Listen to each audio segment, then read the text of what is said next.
Let me please introduce our panelists. I will start by Her Excellency Tumizimi Rodapis, Commissioner for Rural Economy and Agriculture of African Union Commission. Thank you, Commissioner. We have with us also Madame Josephine Ngure, resident representative to Ethiopia of African Development Bank. Thank you, Madam. And Dr. Stephen Karinji, Director General, Integration Trade Division, United Nations Economic Commission for Africa. Thank you for being with us. The gender balance is very well respected within our panel. So I will give the floor straight to Her Excellency, the Commissioner. Madam, you have the floor. Thank you, Director, for communication and information at the African Union, and we appreciate the work and also the putting together a team of the media who are here to support what we are going to be doing this week. The colleagues who are here on the podium, you have heard, and I don't have to repeat it, that African Development Bank, UNECA, African Union Commission work together. They work together, and why? To move forward to implement the policy decision of the heads of state of Africa. That means that the leaders of Africa did recognize the importance of land access, the importance of land being available, the importance of land being looked after, since it is important that we look after land for the next decade or for the next generation. The media, we appreciate your work so much because you are the people. You know the challenges we have in the sector of land. You are the people who can help us also put out the message. Our undertakings are so critical that with you, we shall be able to move the agenda of land policy. And you know, we call it land policy initiative. But the critical part, the critical word is policy. You cannot implement, develop a strategy, do anything unless you have a policy. It has to be guided by the policy. And since the leaders did recognize this, and I hope that the member states are putting in place policies related to land. So the days we are going to be here, this meeting we have is the more or less the first one, the continental meeting looking at the issues of land, the scientific information which has been packaged, and also what has been done so far, stock taking, the issues, what are the most important things as far as land is concerned. For Africa, you know that the challenge of water, the challenges of food, they are critical. But all of them relate to what? To sustainable land management. So the issue of land does not need to be talked about anymore, but we have to see how we can look after our land. You have seen the leaders, sometimes you see somebody who has been outside his country for many years, the first thing they do, they go down and kiss the land, because land is valuable for the continent. It's valuable for the generations to come. This is what I can say as an introduction, because I know that you have maybe been in and listening to what the speeches were talking about. I don't have to go into all those. We can only clarify in the questions which we are going to ask the team. Thank you. Thank you, Madam Commissioner. Let me give the floor to Madam Josephine. Maybe if she has a message. Thank you very much. I must start by saying I'm very happy to be here on behalf of the Vice President of the African Development Bank. As you heard during the previous session, the African Development Bank is very closely associated with all issues related to land on the continent. And we are very happy to be part of this land policy initiative, because we believe that to address Africa's development challenges and to transform the continent, we have to pay very close attention to land policy issues. Majority of Africans depend, as I indicated earlier, their livelihoods depend on land. They are farmers, small-scale farmers. They are pastoralists, as was mentioned earlier. When it comes to issues of mining, we are looking at land. When it comes to foreign direct investment, there are very critical land issues that need to be addressed. And therefore, we are placing this agenda right at the center of the bank's 10-year strategy. I indicated earlier that agriculture and food security is one of the cross-cutting themes in our 10-year strategy. And that's not only to recognize the importance of agriculture and food security, but it's also to recognize the fact that beyond considering agriculture as we've traditionally known it, and the production of food for consumption, we have to think about how agriculture is contributing to Africa's transformation. These large-scale land-based investments are crucial for many African countries. We know that we are facing a very major challenge from climate change, as I indicated earlier. And so as we think about how to exploit our natural resource, that's land, that is very substantial in many African countries, we have to also pay specific attention to the threat that we are facing from climate change. So there is a diverse number of issues that we need to address. And in fact, as was mentioned earlier, the large number of speakers we had here this evening and the large number of participants that we are seeing at the conference is a testimony to the fact that we do need to consider very many different dimensions of land issues when we formulate land policy for the continent. We at the African Development Bank are paying very special attention to the issue of land rights when it comes to women. Gender equality is critical. It's another cross-cutting theme for us in our 10-year strategy.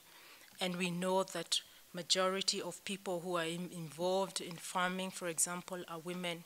And so we are paying that specific attention when we work with our partners on the development of policies to make sure that women who are involved in generating livelihood, contributing to the productivity when it comes to things like farming, are actually not only contributing, but they are also benefiting from whatever it is that we get out of the investments in the continent.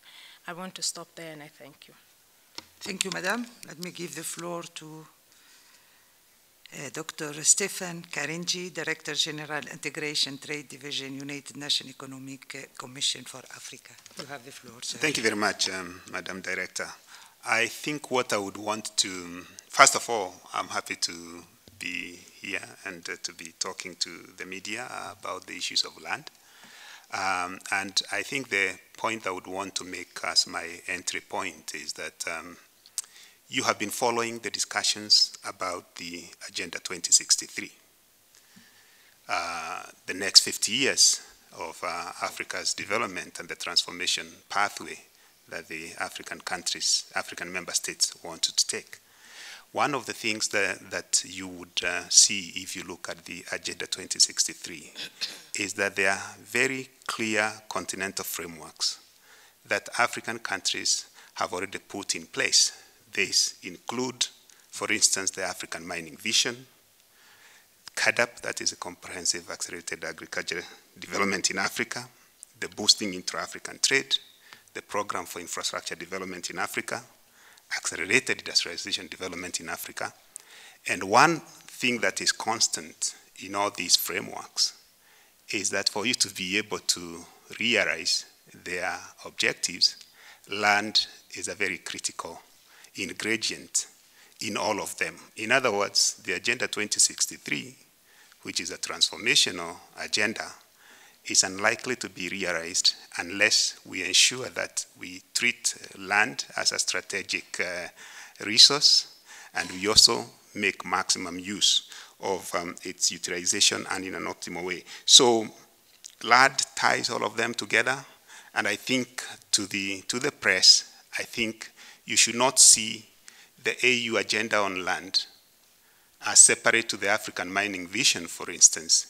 You should see them in a holistic way and appreciate that what we are doing here now is to hope that the researchers, the practitioners who work on land issues are able to do research and address policy questions that see the connections between all these frameworks and how they can guide or contribute to the social and economic transformation as foreseen in the Agenda 2063. Thank you.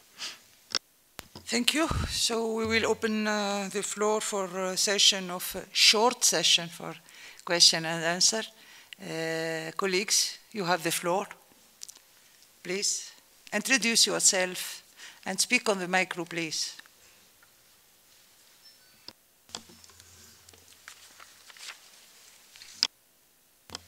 Thank you very much. My name is Emmanuel K. Dugbevi. I work for Ghana Business News.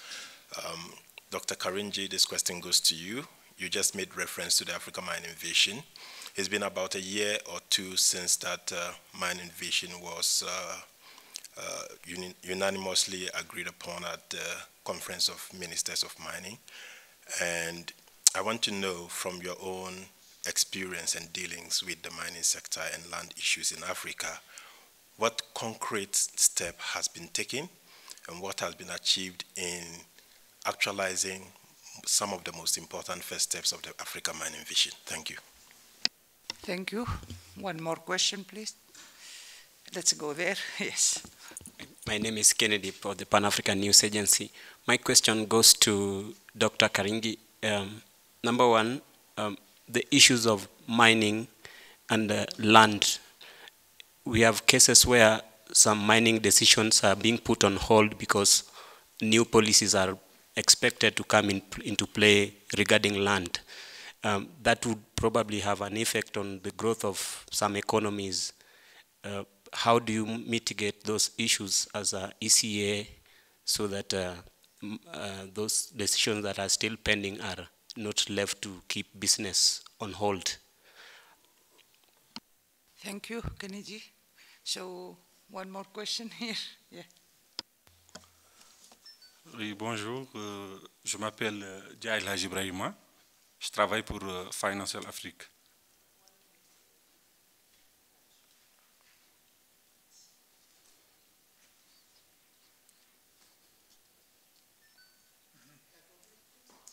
Donc, je travaille pour Financial Afrique. Ma question s'adresse à Joséphine de la Banque africaine de développement.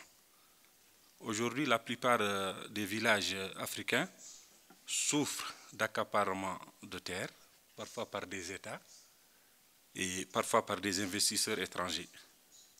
Je voulais savoir, est-ce qu'il y a réellement d'instruments juridiques adéquats permettant d'exploiter aussi bien le potentiel foncier africain, mais en même temps de protéger l'intérêt des villageois. Okay, thank you. So let's give the floor to Dr. Stefan, please. Okay, thank you very much for the two questions. And I know I talked about frameworks that the Commissioner is very familiar with and is also responsible for within the Commission. So whatever I would say, I think I would also hope that she can also add. The first question, which was asked on the concrete steps that have been done on the implementation of the African Mining Vision. Well, I'm privileged to have been involved in the process of translating the African Mining Vision and coming up with a clear action plan as part of ECA of course, under the leadership of the Commissioner for Trade and Industry of the African Union Commission. So we were able to come up with an action plan, which of course we presented to the ministers, and a key element of the implementation of that action plan was, of course, the establishment of the African Minerals Development Center. And within the African Minerals Development Center, there are specific resource areas, or you would call them work streams, that essentially address the concerns that African countries had when they initially started discussing as to why they needed to have a mining vision. So we now have an African Minerals Development Center, which is a member states-driven institution, and it has elements, it has work streams to do with beneficiation, including how African countries should think about local content. It has ideas on how the artisanal mining, for instance, should also be taken on board.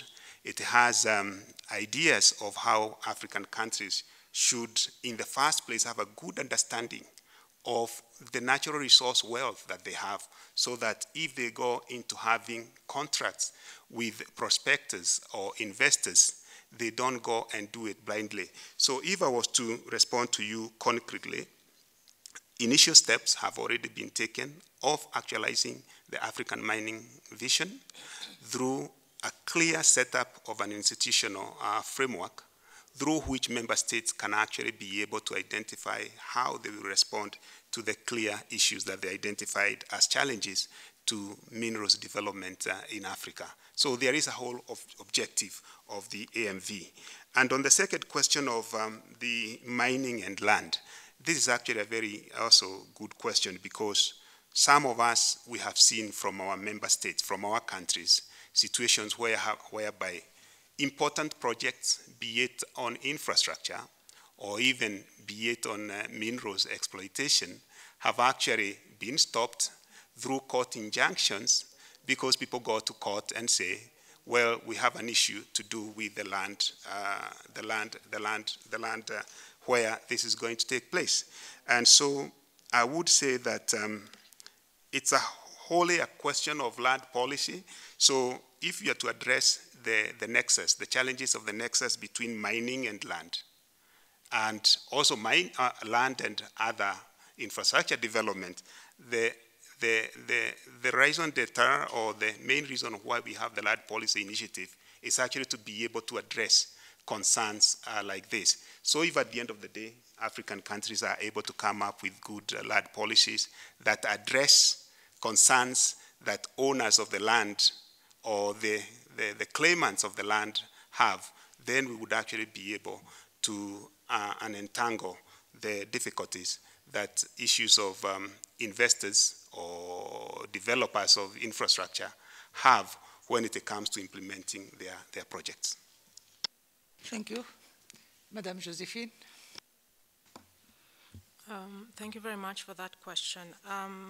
Indeed, I think all our activities at the African Development Bank recognize that issues of land rights are very crucial. And as I said in my statement, we're working with all stakeholders throughout all our operations to ensure that there is fair, transparent, and equitable exploitation of all natural resources across the continent, and that any land rights that are inherent in anywhere we work are respected. Now, in this regard, we have what we call the integrated safeguards system. This is a system that ensures that we respect all social and environmental issues related to our operations, and that includes land rights. We have very specific clauses that prescribe how we should address issues related to land and land rights in the safeguard system. And to support that system, we also have what we call an independent review mechanism, which is a mechanism that's independent of those who actually carry out the operations in the bank, And this mechanism is set up to investigate and review any complaints that are raised by anyone with respect to the way we have respected the policies that we have set for ourselves. So if any person, any community feels that they are aggrieved in the process of implementing any of our activities, including anything to do with land, they are always encouraged to work with the independent review mechanism. This mechanism works very differently, and they always work with the complainants to make sure that they address the issue and they investigate to the full. And if there are any further action that the bank would need to take in this respect, it is taken, and we have had issues actually that have been reviewed in the past. So it's a very transparent process. I would also just like to underscore that we also work very closely with civil society organizations. We have what we call an enhanced engagement with civil societies framework. This is another way of encouraging very active and transparent engagement with communities in our operations. Again, just to make sure if there is anything that communities feel should be addressed, if there is, especially with regard to land, that it is brought to the attention of the bank, and it is a transparent process that we go through in that regard. And finally, I would just like to underscore that I mentioned earlier we have established the African Natural Resources Center.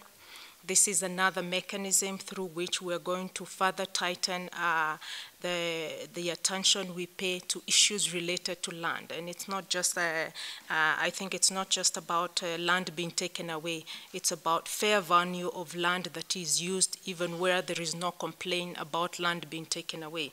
If it's about commercial land, we work with governments to make sure that they get the fair share of the value of the land. So it's not just about individuals who are complaining about a little piece of land being taken. It's about supporting the countries to get the fair value to ensure that land contributes fairly to the development of each country. And that's why we are also part of this land policy initiative, just to make sure that we work with all our partners to strengthen the policies on the continent and to make sure that we can share the knowledge and expertise that we have to eventually get to a position where everybody feels that there is a fair share, fair distribution, and a transparent system of handling all our issues related to land and natural resources.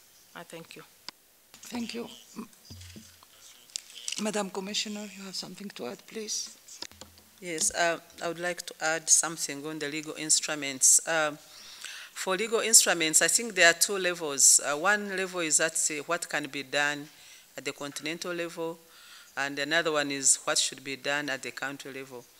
Now, at the continental level, we have the land guidelines, and also we have developed tools for large-scale investments on the land. These ones are supposed to be popularized in the member states as at the country level, so that they have a tool which can help them negotiate with whoever is going to invest on the land. Of course, we have had some challenges with regard to large-scale investment in agriculture, because that's where there has been what they call the rush for the land in Africa. And this has been propagated by the fact that globally, the supply of food needs to be increased. And if it needs to be increased, that means there is a need for more food. But then also at the continental level, we need more food. So there is an increase in the demand for land, and especially now that we want the private sector to invest in agriculture. So with agriculture, we have seen that there are, I think, strategies which have been put in place to ensure that there is a win-win situation. We have, for example, when an investor comes in the country, they put together what they call letter of intent. And here, it spells out who is supposed to do what and how the communities are supposed to be involved, so that they don't have to do things privately. But of course, as I indicated, there are two levels. There are things you can do at the continental level, there are things which have to be done at the country level. At the country level, it is important that the social part, the social benefit to the community is taken care of. So this is where we are focusing more, especially in our advocacy role. And the land policy initiative, its important role is to ensure that it propagates the message of getting people to understand that investment must be transparent in the countries where it is taking place. It has to have both economic and social benefits. Those are very critical. The communities have got to ensure that they are involved. The civil society organizations have to be involved. So you find that at the country level, there are some challenges, but I think these are being done away with because we need both investments on the land, but it has to be a kind of a win-win situation. Thank you. Thank you, Madam Commissioner. We'll have 2 more questions. Please, there. Oui, bonjour. Bouhassou Louari du quotidien d'Oran. Voilà, ma question est la suivante. Bon, c'est-à-dire la société civile à elle seule ne suffit pas pour participer à la mise en place d'une politique foncière dans un pays. Il faudrait aussi les politiques qui doivent adhérer. Et la remarque que j'ai faite aujourd'hui, c'est l'absence de certains représentants de certains pays. Alors, est-ce que cette absence dénote d'une absence de volonté de participer à ce programme? En d'autres termes, parce que le politique, s'il est là, il donne une explication en matière de, par exemple, qu'il y a certains pays qui font face à la démographie. Et est-ce que ce phénomène-là ne peut pas compromettre la mise en place du programme? Je vous remercie. Merci beaucoup. Je crois que vous avez demandé la parole, non? Question for the floor? Let's give the final question to this lady. No question from women. So please, you have the floor. Merci. Je suis Rosine Konla Azamene.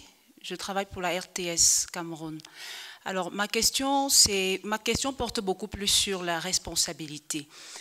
La terre est présentée aujourd'hui comme une denrée vitale pour le continent, alors que c'est cette même denrée qui est parfois utilisée comme le jouet des décideurs, parce que ce sont eux qui font et qui parfois défendent les lois en matière de droits fonciers. Alors, moi, je voudrais savoir si au niveau continental, il ne serait pas possible d'envisager des sanctions pour ces décideurs-là eux-mêmes, des sanctions en cas de violation du droit foncier pour que davantage les plus petits, c'est-à-dire les paysans, les femmes, les agriculteurs, au plus petit niveau, soient protégés. Est-ce que ce genre de sanction n'est pas envisageable à votre niveau? Je vous remercie. Merci beaucoup. Je vais donner la parole à nos panélistes. Please, ladies and gentlemen, you have the floor. Madam Commissioner, please. Thank you very much, Director. These are important questions. And the question about how involved the countries are, and especially in this meeting, I would like to assure you that in this meeting, there are many, many people who have come from member states. They are not civil society organizations, representatives only. And it's only that, say, the minister left, but the invitation to the panel, they wanted the 3 institutions, implementing institutions, were invited to give more at least light on what the policy initiative is about. Yes, you are right, policy is important, and that's what we have said, but the policy is made by members of parliament, and in the representation here, you'll find that there will be members of parliament. I wish you stay, and if when they identify them, you can ask them some questions, they will be here. Definitely, you are right, the population is increasing, the demand for land is there, yes, but the policies have to be put in place transparently, and the important role of the civil society organizations, because we have to recognize the role of different stakeholders in whatever we do.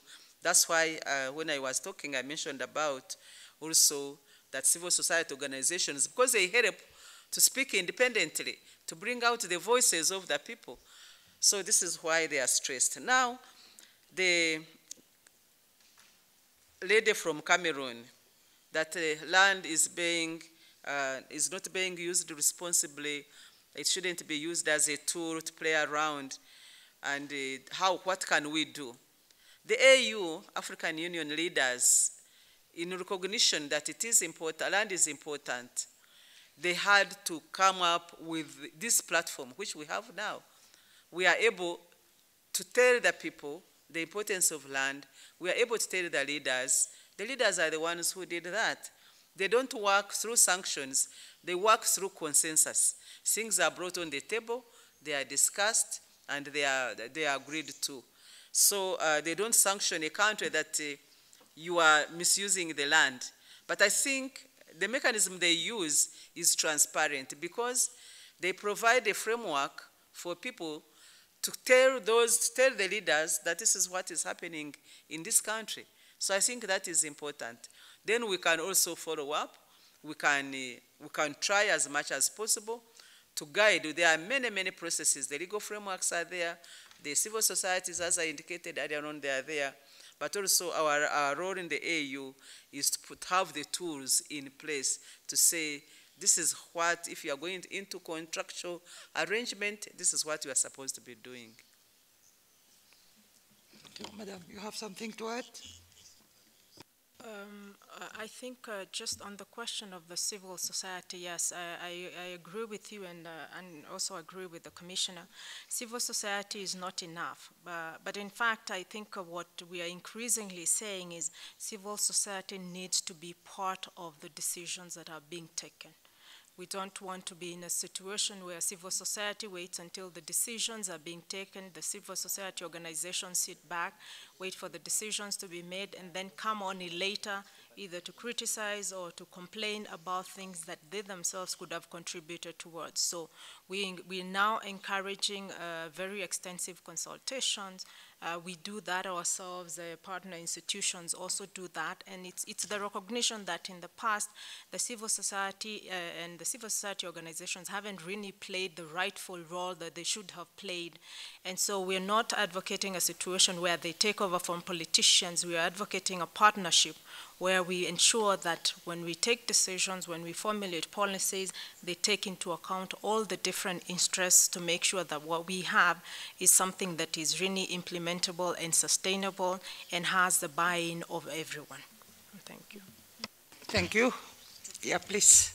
No, I think I'll be taking away from some of the papers that we have here. So I think I would end by encouraging the journalists who are here to go to the sessions, because some of the questions that you ask, including the power asymmetry and the political economy of land and how it is used by leaders and politicians vis-a-vis the citizens, some of those issues are going to be discussed in the session. So I think I would rather encourage you to go and listen to how different countries are dealing with these issues rather than try to answer the question.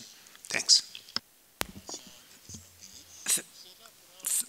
Thank you. I acknowledge the presence in this podium of Dr. Aisha Kirabu Kassir, Deputy Executive Director, UN Habitat, and I will give her the floor. Please, Madam, you have the floor. Thank you very much. I just wanted to compliment the previous speakers, and thank you so much for your further enlightenment and the questions that have been put across. I wanted just to share with you, maybe in addition to what they've said, what I feel we need to pick from here. First and foremost, I strongly believe that the problem on the continent is not only policies, because there are even areas where we have policies, but I think that there is the issue of policies, but more importantly, the implementation of policies. And that is why it's important that in the process of the development of policies, we make sure that we are as inclusive as possible. Civil society, private sector, women organizations, academia, everybody is on board, including government, so that when it comes to implementation, they are already part and parcel, they own it, and therefore it delivers. That is one. Secondly, I want us to remind ourselves that while we are talking about Africa and land here, it is not isolated to Africa. And I think that is why we at UN Habitat are working under this platform of Global Land Tool Network to look at it from a global perspective so that we can be able to, anchor it rightly. I think the advantage we have in Africa is that Africa is the only region where now we are having senior recognition of continental bodies, the ECA, UNECA, AU, and African Development Bank all working together to ensure that coherently we get something tangible. Now, the bigger question I see in practice is, can we say that the policies, do we understand the intricacies of land policies in the different countries? We must begin off with a diagnosis. And that diagnosis has to be contextualized at a local or national level. And I want to say that I think what is important today is where you have political will, can we facilitate government and the other stakeholders to have the right level of knowledge, expertise, capacity to be able to implement the right governance of land and its management? I think that is one of the key things that we feel is important. Because of that, I want us to take advantage of the moment. Because today, next year we are ending the Millennium Development Goals. We all know globally what the Millennium Development Goals have done. That at least governments knew every year we are going to assess ourselves. We're going to be assessed on how we have moved beyond poverty, maternal health, education, with simple but very specific criteria. If we can manage to get this land issue in the Sustainable Development Goals, I think it will be a very big tool, because now it will bring on board that political unity and strategic engagement across the board. The last point I want to mention is that we have lessons to learn from elsewhere in the world. It's interesting that the rest of the world is coming to Africa to invest, and yet maybe it's not investing as much in the science and the art of leadership around these particular issues. And that is why when we look at land tools, we look at Europe, which urbanized and have been using good land policies for quite a while. We look at Asia, we look at Latin America, we see what's working, what's not working, we compare with Africa, and we bring on tools that we try to test out as much as possible so we can have these cross linkages. I want to really request that at least here, media, you can help us look beyond ourselves. We are an attractive continent. Now I'm speaking as an African. We are an attractive continent, but how can we position ourselves so that that attractiveness can help us to create jobs and sustainable development in the long term? And I think the three areas are, let's focus on the right policies at global, regional, and country level. Second, let's look at sustainability in terms of capacities, cross-learning, and I think third, let's also celebrate our achievements. Thank you.